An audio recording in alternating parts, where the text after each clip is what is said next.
Sebaiknya selama kehamilan minimal kontrol itu berdasarkan Menkes itu adalah 6 kali ya, 4 kali oleh tenaga kesehatan, 2 kali oleh dokter. Oke. Sesuai dengan buku itu aja, itu sudah ideal. Dari buku Pink itu ya? Yang 2024 ya. Nah kalau mau dilebihin silahkan, itu udah jadi porsi tambahan, tapi dikurangin jangan. Dok, saya mah darahnya tinggi 160/110 tiap hari juga, tapi nggak pernah ada keluhan. Hati-hati. Sampai titik tertentu pembuluh darahnya akan menjadi rusak karena darah tingginya, di situ keluhan akan datang dan biasanya sudah terlambat. Oke, ternyata kalau misalnya sudah terasa itu yang malah sudah terlambat tuh. Iya, jadi sebaiknya diobatin sebelum ada keluhan. Jadi begitu parameter tensinya udah, oh tensi saya tinggi, lebih dari 14/90, itu harus makan obat. Oke, berarti bukan dari sejak hamilnya, malah harus dari sebelum, dari promil mungkin ya? Dari mulai perencanaan mau hamil tuh udah harus di. Kalau dari ini mah, kalau dari program pemerintah itu dari Catin. Sesederhana itu ya, kalau dilihat dari saya bukan mau nakut-nakutin. Jadi hipertensi dalam kehamilan itu penyumbang kematian ibu termasuk 3 terbesar. 3 terbesar. Iya. Top Perdarahan, infeksi, hipertensi. Oke. Assalamualaikum warahmatullahi wabarakatuh. Halo semuanya, selamat datang di episode 2 podcast Suarasa bersama saya Fantria Ayuning.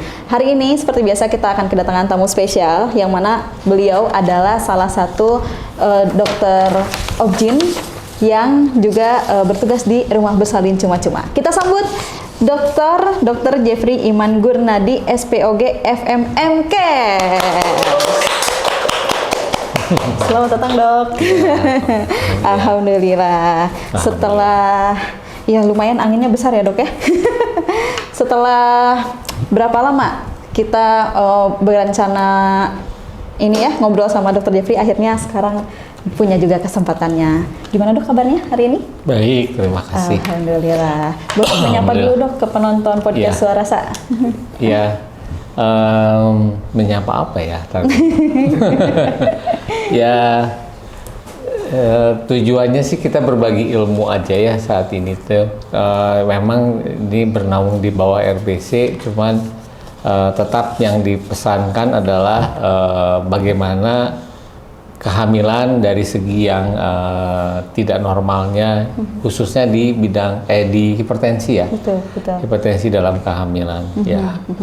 Nah, karena sudah di-mention sama Dr. Jeffrey, tema hari ini yang akan kita bahas itu adalah hipertensi pada kehamilan, ancaman tersembunyi bagi ibu dan bayi. Nah, berarti memang benar, Dok, untuk hipertensi ini ada kalimatnya ancaman tersembunyi. Dari judulnya ini udah mulai agak menyeramkan gitu ya.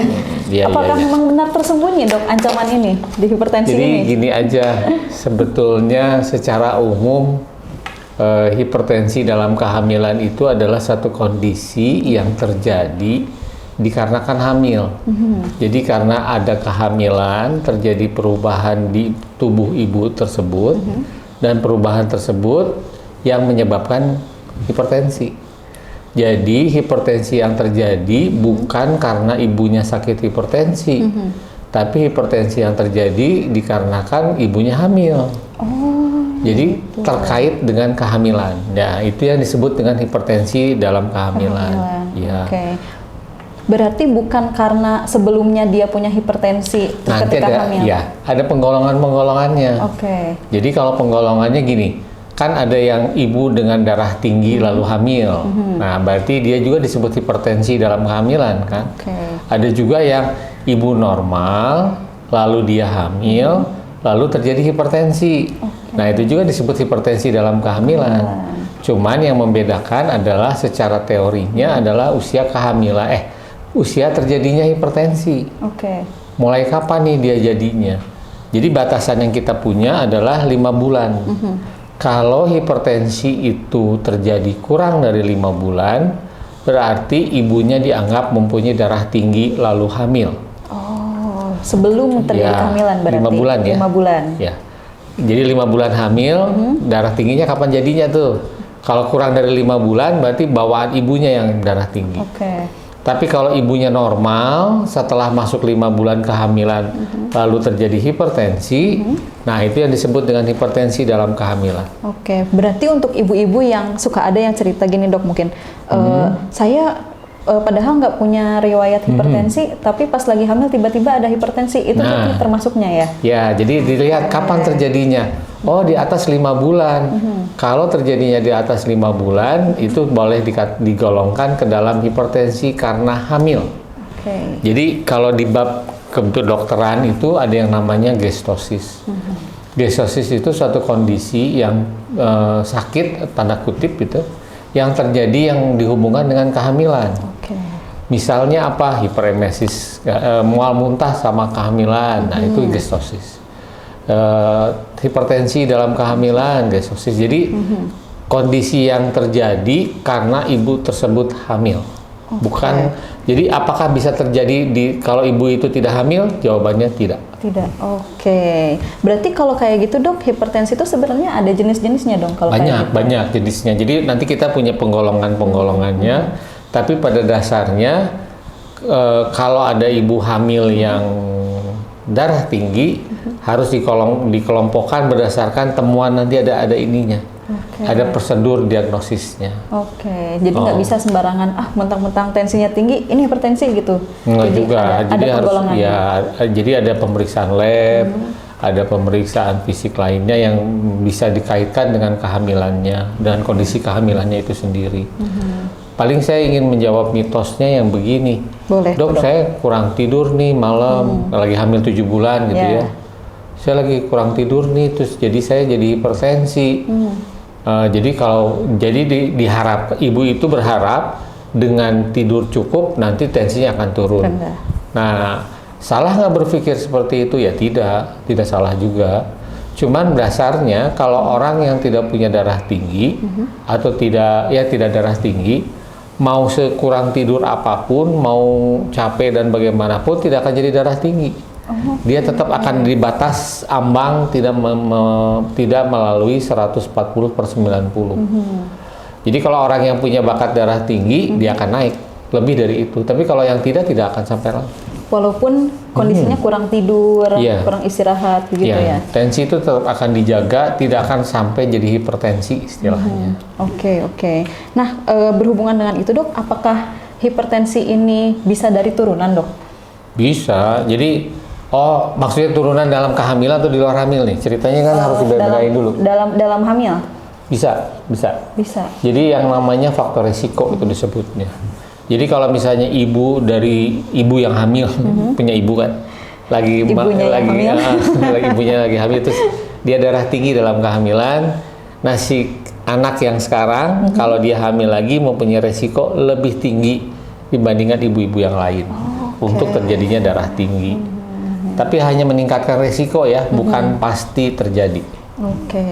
Berarti bisa jadi ada peluang ibunya tidak akan kena hipertensi? Ya, tapi peluang untuk terjadi hipertensi lebih tinggi dibandingkan orang yang tidak mempunyai resikonya. Nah, boleh dijelaskan nggak dok? Tadi kan ada beberapa jenis tuh hipertensinya, ada golongan-golongannya itu ada apa aja? Kalau secara umum itu dibagi 5 ya. Ada hipertensi gestasional, hipertensi kronis, hipertensi dengan yang berhubungan dengan kehamilan, ada preeklamsi berat dan eklamsi, lalu ada superimpos preeklamsi, dan udah ya. Jadi ada yang gini, kalau dirunut supaya nggak pusing ya, ada yang ibu hamil lalu terjadi darah tinggi, tapi masih dalam kadar yang bisa ditoleransi. Jadi laboratoriumnya baik, kondisinya baik, nah itu hipertensi gestasional. Ada juga yang ibu yang hipertensi lalu hamil. Nah itu hipertensi kronis masuknya. Jadi orang yang sudah darah tinggi lalu hamil. Lalu ada yang karena hamil lalu dia hipertensi. Ya, jadi itu dibagi 3 tuh. Ada preeklamsi berat, dan eklamsi. Lalu ada satu lagi adalah orang yang hipertensi lalu dia hamil, lalu ada terjadi hipertensi dalam kehamilan. Namanya superimpos. Memang agak rumit ya penjelasannya, maaf. Jadi itu mah udah bagian dari kita.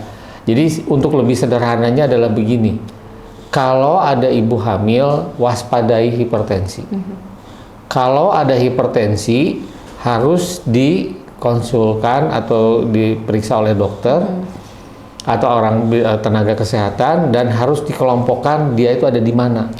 Apakah yang harus pengobatan segera atau bisa diobati secara berlahan atau bagaimana, tergantung dari situasi. Tergantung nanti hasil pemeriksaannya. Ya, betul. Oke. Berarti untuk untuk orang bisa mengetahui saya kena hipertensi atau enggak, itu nanti bisa diketahuinya hasil dari konsultasi gitu ya. Ya, jadi begitu tensinya tinggi, itu ada runtutan pemeriksaan lanjutan yang harus dilakukan untuk mengkelompokkan apakah ibu ini hipertensinya yang tanda kutip ringan, sedang atau berat. Karena hipertensi dalam kehamilan ini termasuk kegawatan atau permasalahan di obstetri yang cukup menyebabkan kematian dan kecacatan baik untuk ibu dan untuk bayi. Wah, tinggi dia, dan dia itu karena dia berhubungan dengan kehamilan. Jadi kalau jumlah orang hamilnya banyak, maka hipertensinya sendiri akan banyak. Karena terkait hamil. Ternyata berbahaya itu ya, Dok, memang untuk bahaya, efeknya betul. Gitu. Nah, tapi untuk misalnya nih Dok, untuk ibu-ibu nih yang nggak tahu, saya nggak tahu nih kena hipertensi atau enggak gitu. Ada tanda-tanda ciri-cirinya nggak Dok yang bisa disadari gitu sebelum ada hasil dari konsultasi? Sebaiknya mah jangan sampai ada. Jadi gini, kalau ada orang dengan darah tinggi lalu dia ada keluhan, berarti dia sudah ada kerusakan target organ istilahnya. Jadi itu udah tahapan lebih lanjut. Jadi lebih baik adalah mencegah dengan mengetahui tensinya tinggi atau tidak. Jadi caranya bagaimana? Ya harus ditensi. Itu salah satunya. Jadi salah satu dari pemeriksaan kehamilan yang wajib dikerjakan, ada 10 T yang kita kerjakan, salah satunya adalah tensi. Banyak juga ya Dok ya, 10 ya? Ada timbang, tensi, tablet EV dan macam-macam. Jadi kita punya prosedur untuk men-screening dari setiap ibu-ibu hamil, dan itu sudah menjadi prosedur nasional. Jadi siapapun yang akan meriksa akan melakukan hal tersebut. Nah, salah satunya adalah tensi. Nah, begitu salah satu tensinya tinggi, maka ibu itu akan diperiksa lebih lanjut bagaimana kondisinya. Berarti bagusnya jangan nunggu ada keluhan, tapi dari awal kehamilan tuh udah diperiksa. Iya, betul. Seperti itu ibu-ibu ya. Jadi untuk ibu-ibu ini terutama yang mungkin anak pertama ya Dok ya. Atau ada ini nggak Dok, misalnya biasanya yang kurang aware itu yang anak pertama, atau misalnya yang udah punya berkali-kali juga, atau gimana gitu? Intinya mah kondisi kita sehat, ibu itu sehat dan kehamilannya sehat, tetap harus memeriksakan diri karena ada keluhan atau permasalahan yang tidak akan terasa walaupun terjadi. Misalnya gini, hipertensi awalnya naik nih, dari normal jadi 140/90, terus naik lagi misalnya jadi berapa gitu, itu belum tentu ada keluhan. Belum tentu ada keluhan. Nah, ketahuannya gimana? Begitu ditensi. Baru kelihatan. Ya. Itulah kenapa disebutnya tersembunyi ya Dok tadi, dari tema kita ini. Ya, ancaman jadi tersembunyi. Maksudnya gini, ibunya bisa tanpa merasa keluhan apa-apa, tapi tensi sudah tinggi itu bisa.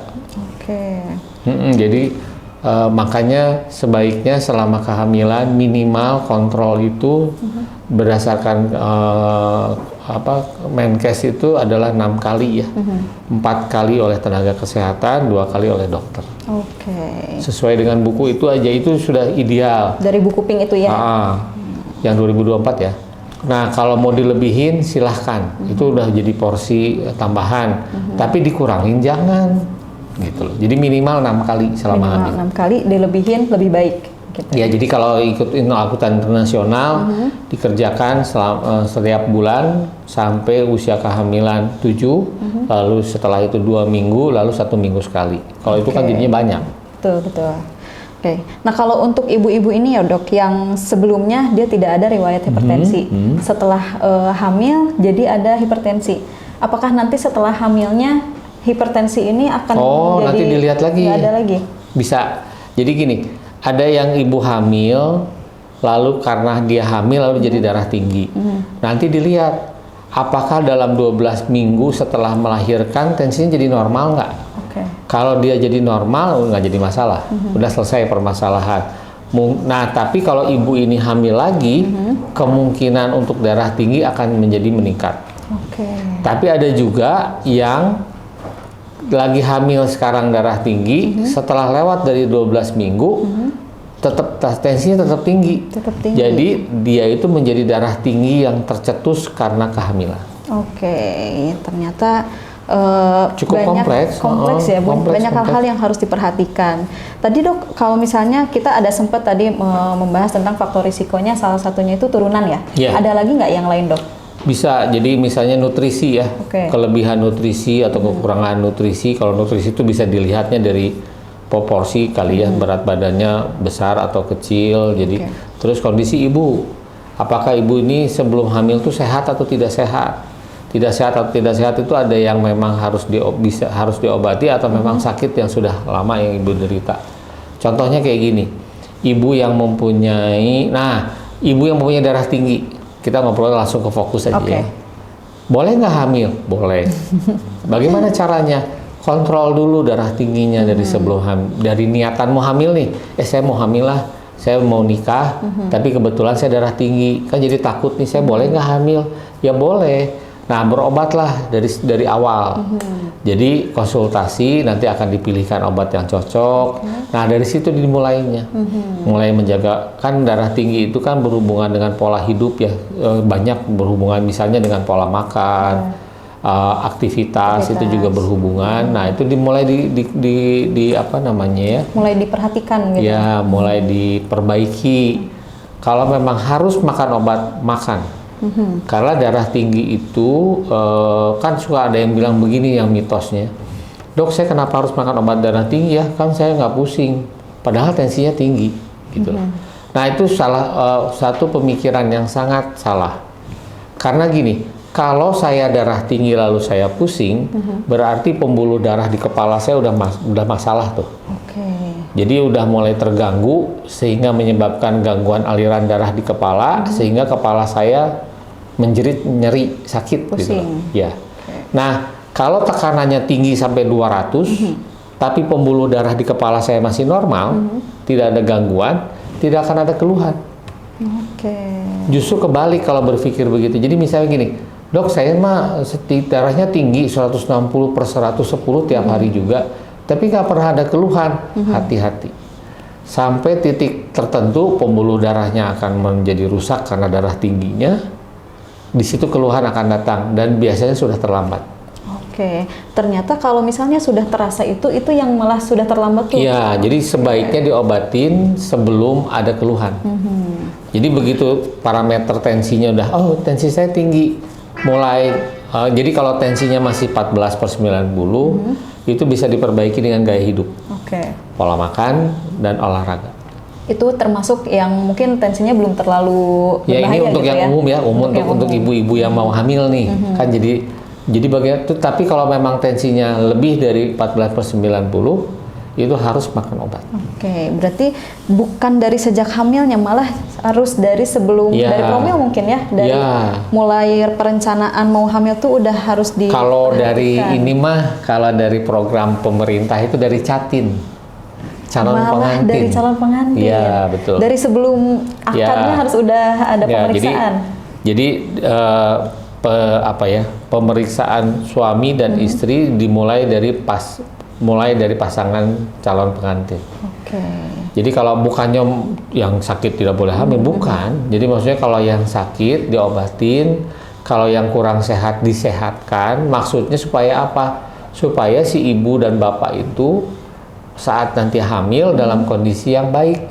Logikanya dan itu akan menghasilkan kehamilan yang baik. Gitu. Baik. Berarti itu salah satu pentingnya screening awal sebelum menikah itu ya, screening kesehatan sebelum menikah. Tapi kan sering salah diartikan ya. Banyak yang bilang nanti kalau misalnya ternyata ada sesuatu, jadi saya nggak jadi nikah tuh. Nah itu juga bukan itu tujuannya. Jadi sebetulnya adalah untuk melihat apakah ada sesuatu yang bisa diperbaiki dari sebelumnya. Nah, itu maksudnya, Ma. Misalnya, maaf ya, ada yang sakit paru-paru ibunya teh, terus ternyata dia hamil, kan repot. Dengan sakit paru-parunya lalu dia hamil akan menyebabkan kehamilannya menjadi tidak baik, menjadi masalah berkepanjangan. Atau ibu yang hipertensi lalu hamil tanpa pengobatan dan tanpa kontrol, itu akan menjadi masalah lagi. Gitu. Itulah kenapa harus diketahui lebih awal ya, Dok, ya, supaya ada pencegahannya lebih dini. Terus tidak sesederhana itu ya, kalau dilihat dari saya bukan mau nakut-nakutin. Jadi hipertensi dalam kehamilan itu penyumbang kematian ibu termasuk 3 terbesar. 3 terbesar. Iya. Perdarahan, infeksi, hipertensi. Jadi memang nggak bisa dihilangkan. Kenapa? Karena ada kehamilan. Jadi kayak kasus perdarahan habis melahirkan tidak bisa hilang. Kenapa? Selama masih ada hamil. Kan terjadinya setelah kehamilan lalu perdarahan. Nah, hipertensi juga sama. Hipertensi dalam kehamilan tidak bisa dihilangkan. Kenapa? Karena ada ibu hamil. Jadi angkanya tetap di 10%-an, 7-10% tuh. Nah, yang jadi masalah di Indonesia itu 7%-nya itu beda sama di luar negeri. Di luar negeri penduduknya cuma 100.000, 7%-nya cuma sedikit lah, iya kan? Coba di Indonesia berapa ratus juta. Terus yang 7% itu nilai, jadi kalau begitu dinilai, dinominalkan atau beda jauh ya, Dok, ya. Jadi akan menyebabkan kematian ratusan orang ibu hamil yang menyebabkannya, itu yang jadi masalahnya. Secara persentase memang kecil, tapi 1%-nya kita itu beda sama persentase di negara maju. Negeri. Karena itu ya tadi perbedaan jumlahnya banyak, yang nikahnya yang hamilnya banyak. Nah itu bisa jadi warning ya untuk kita semua, terutama untuk perempuan-perempuan yang udah ada perencanaan, aku mau hamil tapi harus paham dulu mungkin ya badannya seperti apa. Ya betul, jadi sebetulnya sarana dan prasarana itu sudah sangat terbuka ya, apalagi dengan adanya BPJS dan klinik-klinik yang itulah maksudnya sudah. Jadi tinggal mau atau tidak dari orang tersebut mau berobat atau kontrol, itu aja. Itu kunci pertamanya. Kalau di perkotaan sarana dan prasarana sudah sangat memungkinkan, tinggal mau atau tidak. Kalau yang di daerah mungkin ya untuk ke pustu atau ke puskesmas itu jauh, ya kita bisa itu menjadi perhatian lah, memang betul. Tapi kalau di perkotaan harusnya enggak ya. Betul. Nah, kalau untuk langkah pencegahannya, Dok, kalau tadi yang normal sudah ada dari gaya hidup sama aktivitas. Kalau yang lainnya ada nggak, Dok, untuk langkah pencegahan? Ini mitosnya ya yang sudah berkembang. Hipertensi atau darah tinggi berhubungan dengan pola makan banyak garam. Jawabannya iya. Karena garam itu akan menahan cairan keluar dari tubuh. Jadi kalau badannya banyak garam, kental, dia menyerap cairan, tensi makin naik. Nah, jadi ya untuk yang tidak hamil, pencegahan dengan makan garam itu benar. Nah, tapi tidak sepenuhnya benar untuk ibu hamil. Karena kalau ibu hamil bukan karena kebanyakan garam, karena hamilnya. Jadi karena dia hamil, ada perubahan di dalam tubuhnya untuk beradaptasi karena kehamilan. Nah, adaptasi ini ada yang tidak sempurna. Makanya terjadi hipertensi. Berarti bisa dibedakan ya, bukan tentang garamnya kalau untuk di kehamilan itu. Jadi konsumsi ibu hamil untuk makan garam tetap dalam porsi yang wajar. Bukan strict tidak boleh, atau bahasa Sunda memutih itu ya, nggak boleh makan garam gitu. Enggak, karena garam itu diperlukan untuk perkembangan bayi juga. Jadi makan garamnya dalam batasan yang wajar, tidak berlebihan, iya jawabannya. Tapi tetap ya, Dok ya, di masa kehamilan itu bukan berarti boleh makan garam banyak-banyak. Kalau yang normal-normal aja, metabolismenya normal sebetulnya nggak jadi terlalu masalah ya. Tapi kalau untuk yang mempunyai, jadi gini, kan ada yang darah tinggi udah bener tinggi, ada yang cenderung jadi darah tinggi. Nah, yang cenderung jadi darah tinggi salah satunya adalah mengurangi asupan garam. Bukan tidak boleh, mengurangi. Kayak misalnya senang makan asin tuh, ikan asin. Dan itu kan aslinya asin. Nah, udah gitu makan yang lain pakai garam juga. Nah, jadi kelebihan. apalagi makanan yang gurih-gurih ya dok ya. Betul. Snack-snack gurih. Tapi untuk kayak misalnya untuk tipikal orang yang suka makanan gurih tuh dok, itu memang harus memperhatikan. Nah itu tuh banyak penelitiannya sebetulnya agak sedikit bingung juga karena kalau kita lihat, maaf ya, yang di Padang itu kan makanannya kan kaldu, lekoh semua tuh ya yang gitu-gitu. Tapi ternyata tidak jauh berbeda angka kejadian darah tingginya dibandingkan orang Sunda yang katanya makan lalap dan lain-lain. Jadi memang ada faktor geografis yang memang harus dipertimbangkan dari setiap ininya. Jadi nggak bisa dipukul rata gitu loh. Oke. Nah, berkaitan dengan hipertensi pada kehamilan ini ya, tadi kan memang ibu-ibu ini harus sadar dulu bahwa hipertensi itu kita ada atau enggak gitu ya. Berarti kan harus diperiksakan ya dok? Iya, harus ditensi. Nah, selain dari kesadaran ibunya, berarti harus ada peran dari suami, dari keluarga. Nah, itu seberapa penting dok dukungan dari suami dan keluarga, dan mereka tuh harus ngapain sih ketika ada ibu hamil yang terutama mereka tuh beresiko hipertensi? Jadi sebetulnya jadi kehamilan itu adalah suatu proses ya. Jadi kalau dalam pemeriksaannya, dalam kontrolnya, dalam kesehariannya itu diperlukan dukungan dari orang yang terdekat. Ya salah satunya adalah suami ya, dari keluarga lah intinya. Nah jadi peran keluarga itu tidak bisa dilepaskan. Keluarga itu berperan aktif dalam kehamilan tersebut.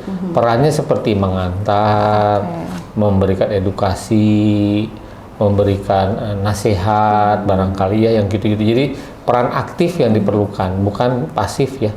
Jadi dari pihak keluarga itu memang harus mendukung dari kehamilan itu sendiri. Selain itu juga memberikan rasa nyaman, rasa aman, karena kehamilan sendiri itu suatu hal yang kompleks. Dilihat jadi peran terutama kalau yang di sini adalah peran suami ya, yang sangat berperan sama kehamilan tersebut. Jadi supaya memastikan bahwa kehamilan tersebut baik. Oke. Kalau contoh partisipasi pasifnya tadi dok apa? Misalnya, siapa tahu mungkin ada yang nggak tahu, oh saya teh aktif atau enggak ya gitu. Ini salah sebagai satunya yang suami. paling sering tuh merokok ya sebetulnya ya. Nah itu tuh. Yang sering terjadi tuh. Jadi kalau memang merokok ya itu hak semua orang, boleh aja merokok. Tapi kan orang lain juga yang tidak merokok mempunyai hak juga ya, jadi jangan lupa. Kalau memang dia di tempat yang umum, berarti harus saling menghargai. Jadi kalau ada yang merokok dan tidak merokok, yang harus toleransi yang merokok lah. Jadi kalau memang di ruangan ya dia yang keluar gitu loh. Atau yang tidak merokoknya yang keluar, mangga itu maksud tergantung perjanjian. Jadi itu paling itu kan merokok itu kan udah jadi gaya hidupnya di kita itu. Dan bukan masalah rokoknya, sebetulnya asapnya. Selain itu juga kualitas makanan gitu. Jadi diharapkan bukan hanya makanan yang disukai, tapi makanan yang bergizi, yang ada jadi bukan dilihat dari harganya. Jadi misalnya kayak sebutir telur atau dipilih dengan Indomie itu kan harganya sama tuh. Jadi itu pilihan-pilihan yang memang tapi nanti diperlukan pengetahuan ya, pengetahuan. Jadi saling mendukung supaya misalnya cara terlukanya gini, si ibu tuh nggak mau makan daging, nggak mau makan telur, pengennya Indomie terus misalnya, maaf ya, kok Indomie makan mie terus, mie instan, atau mie instan atau apa gitu. Nah itu tuh pihak keluarga bisa ngasih tahu itu jangan deh kayak begitu gitu. Nah itu salah satu dukungan. Muat-muatin gitu berarti. Ya kalau nggak pas lagi awal-awal hamil mual muntah atau misal kalau darah tinggi kayak gini didukung. Pas lagi pesan mau makan asin diingetin, Bu jangan makan asin dulu kan lagi darah tinggi. Ya misalnya kayak begitu. Oke, berarti partisipasi aktifnya bukan cuma nganterin, ngejaga, tapi dari ngingetin, ya betul, dari memahami, mendampingi juga, lah istilahnya mah, ya. Oke, apalagi kalau suami, berarti penting ya dok ya, suami itu ikut kontrol, harus mendengarkan dokternya, ya, gitu harus, ya? Iya. Sangat baik kalau misalnya kedua bisa datang ya. Jadi satu tim keluarga itu kalau datang itu jauh lebih baik. Kalau dia gitu, punya adik, rombongan punya gitu, kakak, nggak apa-apa, iya Dok? nggak jadi masalah, kan jadi saling mendukung. Oke, berarti kalau misalnya ada yang mau periksa nih, mau bawa adik, kakak, suami, itu boleh? Nggak rombongan? masalah kalau saya sih ya. Jadi karena saling mendukung kalau itu bisa berdampak menjadi positif. Tapi kalau ada juga kan orang yang punya sisi negatif ya. Jadi nah yang kayak gitu mah jangan diajak. Nantinya jadi pusing. Oke, berarti memang mengatur kira-kira mana nih yang bikin nyaman ibunya gitu ya. Betul, Oke. betul. Nah kalau berhubungan sama ini dok, berhubungan sama psikologis. Tadi kan mungkin di rumahnya mungkin tidak selalu bagus kondisinya gitu. Iya, betul. Apakah misalnya stres atau faktor psikologis juga itu mempengaruhi? Bisa banget. Jadi sekarang itu di kesehatan itu sudah dimasukkan kriteria mental illness ya. Jadi kesakitan itu bukan hanya badan, tapi mental pun dapat disebut sebagai kesakitan dan dapat diobati dan diterapi.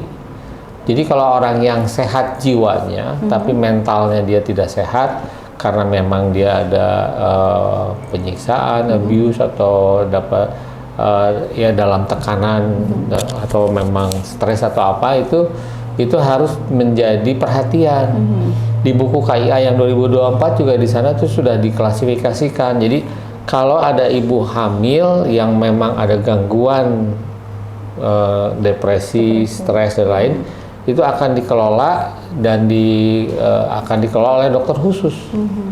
Jadi ada rujukannya, memang ada, betul. Jadi sekarang itu kesehatan jiwa tuh memang harus diperhatikan karena contohnya gini ya, kalau secara medisnya ya, kalau orang yang stres itu secara hormonal dia berubah.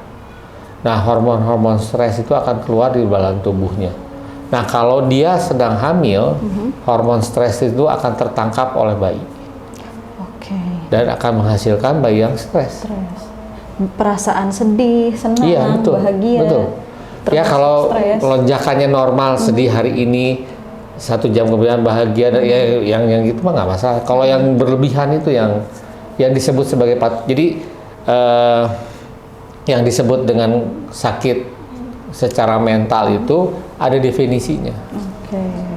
Berarti memang banyak hal yang diperhatikan termasuk ke keadaan psikologis pun harus disadari gitu ya dok ya. Itulah kenapa pentingnya mungkin ketika akan merencanakan kehamilan itu memang harus dipastikan semuanya siap gitu ya dok ya. Ya secara besarnya mah begitulah, tapi kalau kita sudah siap untuk menerima suatu kehamilan, biasanya apapun yang terjadi itu akan terasa biasa saja. Kalau yang jadi masalah tuh kalau tidak siap untuk hamil, nah itu yang jadi masalah. Yang mungkin tiba-tiba tadinya tidak direncanakan, tiba-tiba dapat gitu ya. Itu mungkin agak kaget ya. Ya terus udah gitu anaknya nggak 1, sebelumnya ada 5, sekarang hamil lagi, nah itu kan pusing. Tapi bagaimanapun juga kan tetap harus diselesaikan karena kehamilan itu harus akan menghasilkan anak gitu loh. Jadi harus baik. Kalau dari pengalaman Dr. Jeffrey sendiri selama menjadi spesialis obgyn, pernah ketemu pasien yang seperti apa dok yang sebenarnya ini tuh harus ditangani dengan segera tapi misalnya pasiennya sulit atau kondisinya sulit, pernah nggak dok? Sering banyak. Terhubungan dengan, jadi gini, dia datang dengan kondisi yang baik, baik-baik saja dengan rujukan misalnya darah tinggi. Saat diperiksa tensinya udah tinggi tuh, 160 per 110 atau 170 udah tinggi. Itu sudah ada indikasi untuk dirawat. Kita sudah jelaskan dari hasil pemeriksaan memang sudah ada indikasi rawat, air kencing sudah positif, kondisinya.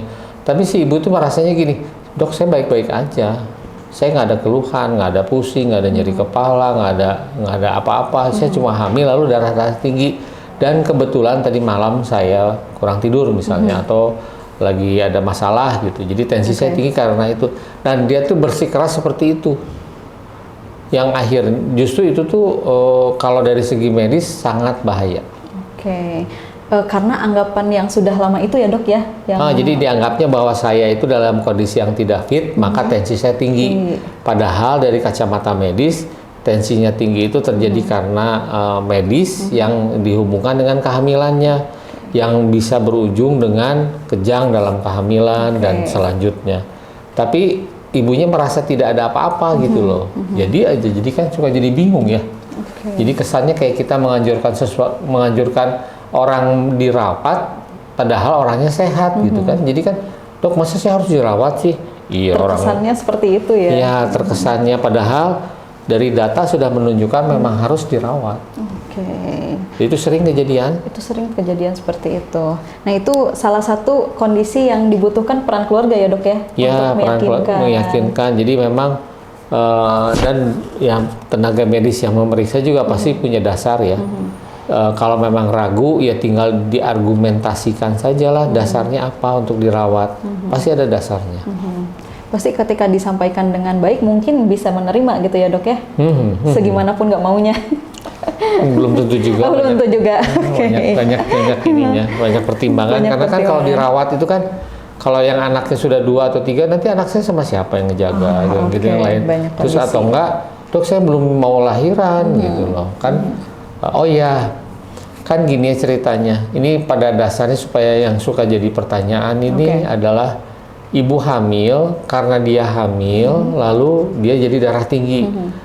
Bisa juga jadi buruk kondisinya gitu karena kehamilannya, lalu darah tingginya. Jadi obat yang paling baik apa? Obat yang paling baik adalah lahir. Jadi dia datang penyakitnya karena hamil, maka pengobatan yang terbaik adalah mengakhiri kehamilannya. Jadi dia akan sembuh gitu loh. Nah, kadang-kadang itu yang menjadi permasalahan. Darah tinggi tidak terkontrol, kondisinya memburuk, usia kehamilan masih 7 bulan. Lalu bagaimana nih saya penanganannya? Ya penanganan yang terbaik adalah mengakhiri kehamilan. Itu jawaban yang terberat. Dengan cara apa, dok? Kalau misalnya kondisinya itu sudah di pengolahan di rumah sakit sebetulnya. Jadi intinya dia sakit karena hamil, berarti kalau ingin sembuh, akhiri kehamilannya. Itu prinsip mungkin dasar. Prinsipnya ya, prinsip dasarnya seperti itu. Nah, kalau misalnya dok tadi lebih parahnya mungkin seperti itu ya. Ada nggak dok yang sampai ibunya tuh kejang? Oh banyak kejadiannya banyak. Jadi kalau sampai jadi tahapannya tuh ya darah tingginya naik dulu sedikit. Ibunya hamil nih, udah lebih dari 5 bulan, tensi jadi naik. Nah naiknya tuh gradual. Seringkali gradual. Ada yang cepat banget, jadi cepat tuh dalam hitungan hari. Ada yang hitungan bulan. Naik sedikit sampai satu titik di mana kerusakan di dalam tubuhnya sudah sangat berat. Sehingga racun yang di dalam tubuhnya itu akan jadi keluar. Dan kalau sudah sampai tahapan situ, itu akan menyebabkan kejang dalam kehamilan. Jadi ada ibu-ibu yang kejang kalau yang hamil itu awalnya salah satunya disebabkan karena darah tinggi. Bisa terjadi kejang, bisa penurunan kesadaran sampai hilang kesadaran. Yang terburuknya bisa sampai meninggal. Ibu dan bayinya? Ibunya dulu biasanya. Jadi kalau hipertensi dalam kehamilan itu sebetulnya yang menjadi sasaran pengobatan adalah ibu. Bukan bayi. Jadi kan orang itu juga suka jadi nanya gini, dok, saya kan darah tinggi, bayi saya sehat nggak? Bukan bu, pengobatan itu ditujukan untuk ibu. Yang dikontrol itu adalah ibu. Karena yang sakit ibu, bukan bayinya. Karena yang mungkin ibaratnya sebagai ibu sebagai rumah bayinya gitu ya. Jadi kalau kita kasih obat darah tinggi, kita kasih obat atau terapi lain-lainnya itu sebetulnya untuk menstabilkan ibunya. Gitu. Itu kalau misalnya sampai kejang seperti itu, dok, ada penanganan khusus? Wah janganlah, berat. Itu kondisi terburuknya mungkin ya, dok ya? Ya, seringkali kalau udah kejang gitu banyak yang nggak ketolong, jadi ceritanya jadi panjang. Nah, yang jadi permasalahannya sebelum menjadi berat tersebut, ada ceritanya nih dalam ada tenggang waktu sampai buruk, sampai kejang teh. Nah, di sini nih diobatin, nah rata-rata jadi baik. Berarti di cerita awalnya dulu yang harus jadi cerita awalnya ditemukan darah tinggi, dari situ sudah harus mulai pendekatan khusus. Pencegahan supaya tidak terjadi kejang. Jadi kalau ibu hamil dengan darah tinggi, masuknya ke dalam resiko tinggi, kehamilan ristik. Jadi akan dikelompokkan, akan diobati, akan diterapi, akan sesuai dengan kondisinya. Oke, berarti memang ada kondisi tertentu penanganannya juga ada penanganan tertentu ya, gitu ya? Khusus. Oke. Nah, ada beberapa pertanyaan dok dari penonton podcast Suarasa. Ada yang nanya dok, katanya kalau misalnya lagi hamil, boleh nggak minum obat darah tinggi setiap hari? Obat darah tinggi itu apa? Oh, antinya? Iya. Boleh, kalau memang darah tinggi mah. Yang tidak boleh itu dia tidak darah tinggi, tidak makan obat darah, itu nggak boleh. Obat darah tinggi yang dipilih insya Allah sudah memenuhi syarat, karena yang memberikan juga sudah mengetahui bahwa dia itu lagi hamil. Jadi yang sering miskomunikasi adalah ibunya hamil tapi tidak diketahui hamil. Nah itu, jadi obat dikasih yang tidak boleh buat ibu hamil. Tapi rata-rata kalau udah tahu hamil pasti ngasihnya sesuai. Ada yang khusus gitu ya dok? Khusus ada. Walaupun setiap hari itu nggak aman? Aman. Kan tujuannya untuk menurunkan tensi, kalau nggak jadi bahaya buat ibu. Nah itu berarti salah satu yang harus ibu-ibu ketahui ya, takutnya kan biasanya kalau lagi hamil suka takut-takut ya dok ya? Iya, ibu hamil kan suka takut gitu. Makan obat katanya takut ke bayinya ada apa-apa, justru salah. Prinsipnya kalau ibu hamil itu sakit, berobatlah secepatnya. Ya. Ibunya yang harus ditangani dulu sebelum ke bayinya. Nah selanjutnya dok, kalau misalnya tensi tinggi, boleh nggak kalau lahirannya normal? Nah nanti itu kasus per kasus ya, jadi tidak bisa diseragamkan. Tapi yang pasti kalau ibu hamil lalu ingin masuk ke dalam persalinan, lalu dia tensinya tinggi, itu harus di tempat yang sesuai lahirnya. Sistem rujukan berjalan. Apakah itu di rumah sakit, nanti rumah sakit yang di mana tergantung, karena ada penyesuaian sesuai dengan kondisi. Bisa lahir normal, jawabannya bisa. Berarti pilihannya nggak harus selalu di tindakan sesar gitu? Enggak. Tergantung dari kondisi saat persalinan itu. Kondisi ibunya bagaimana, kondisi bayinya bagaimana, kondisi sakitnya, hipertensinya bagaimana. Nah itu menjadi pertimbangan bagaimana pemilihan persalinan yang tepat buat ibu. Kalau misalnya yang sampai ditindak sesar itu udah dalam kondisi apa dok? Oh itu ada indikasi lain. Misalnya gini, ada kondisi yang mengharuskan persalinan dipercepat. Misalnya ibunya ada kecenderungan mau jadi kejang. Pas lagi mau lahiran jadi kejang nih, mau jadi kejang, belum jadi kejang.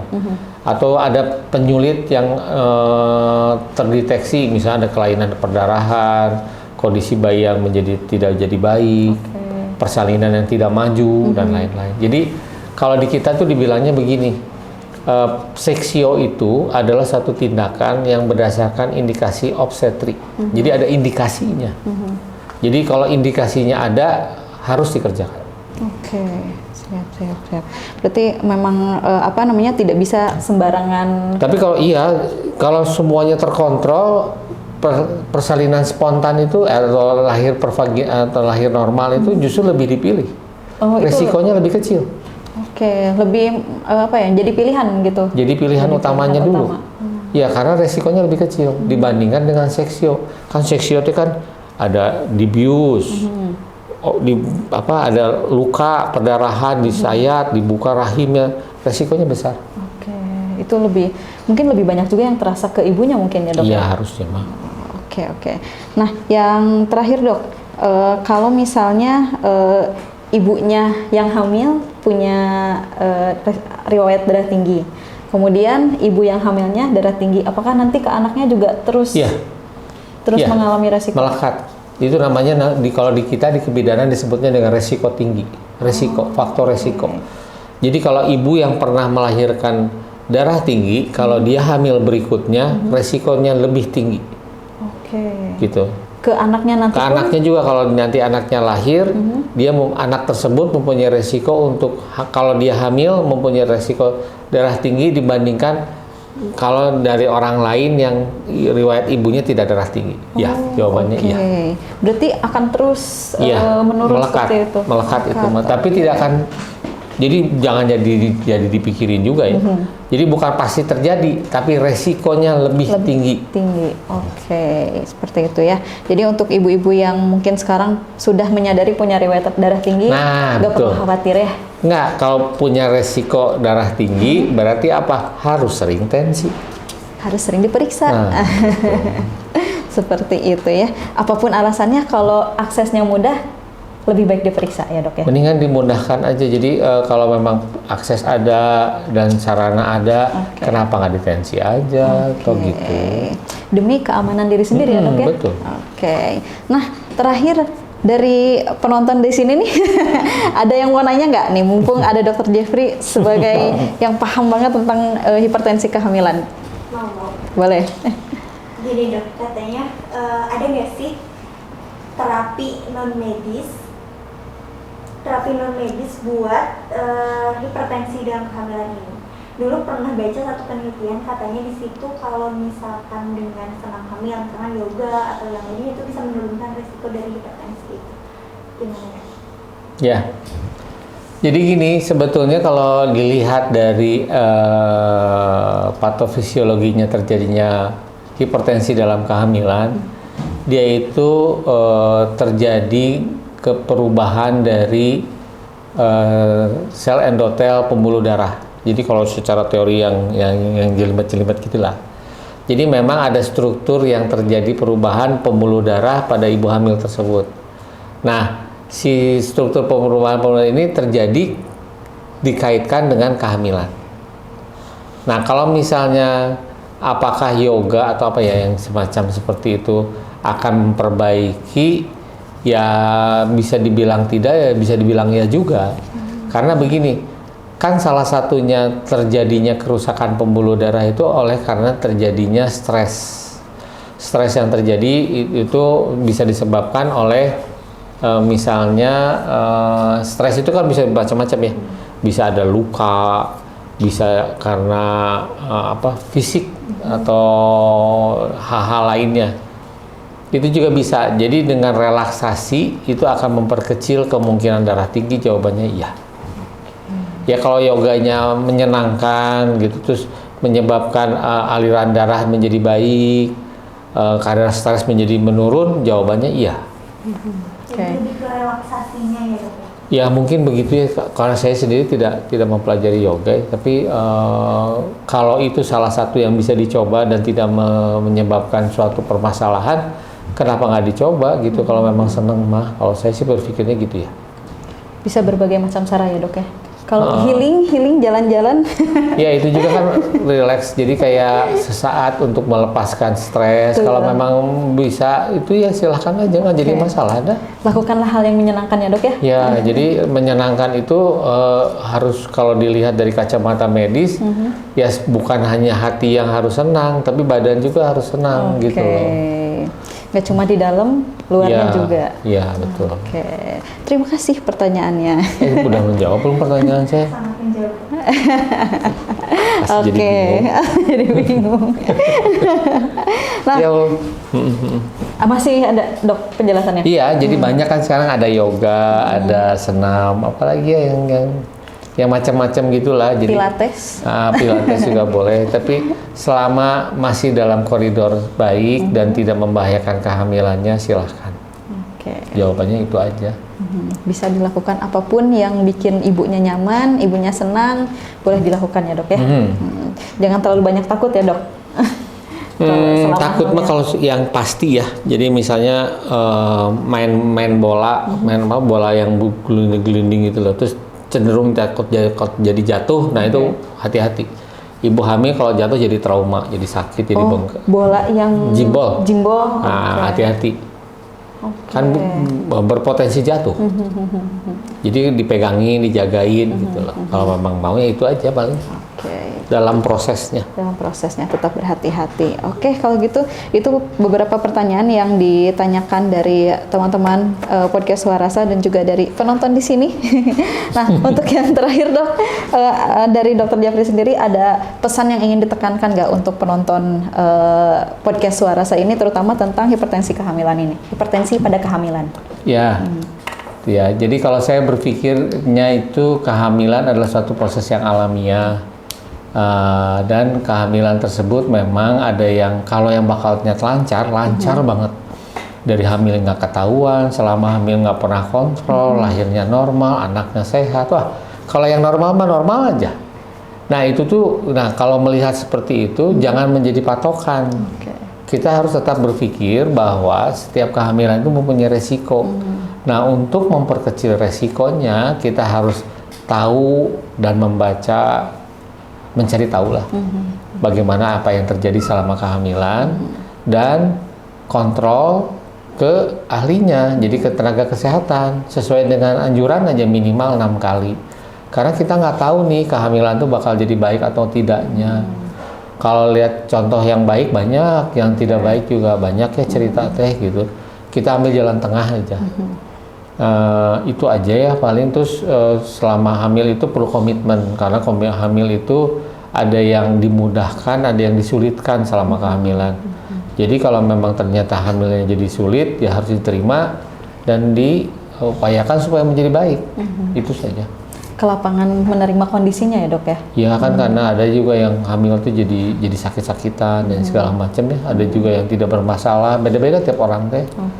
Jadi jangan ngelihat yang lain juga nggak apa-apa, nggak kontrol, sehat-sehat aja. Ya jangan gitu. Karena setiap kondisi orang pasti beda-beda ya. Dan jangankan kondisi orang yang sama anaknya beda juga ceritanya juga beda-beda. Ceritanya beda ya. Nggak gara-gara anak pertama juga biasa aja, anak kedua pasti kayak gitu. Nggak selalu ya. Sesuai aja dengan kalau yang udah gitu, lihatlah ke aturan aja misalnya. Di Indonesia minimal itu kontrol 6 kali, ya ikutin aja itu aja dulu. Ikutin yang dianjurkan. Ya, sesuai dengan anjuran pemerintah gitu. Kan sekarang pemerintah udah sangat dimudahkan.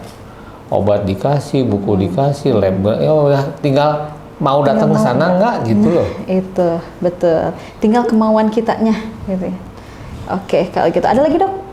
Udahlah itu aja.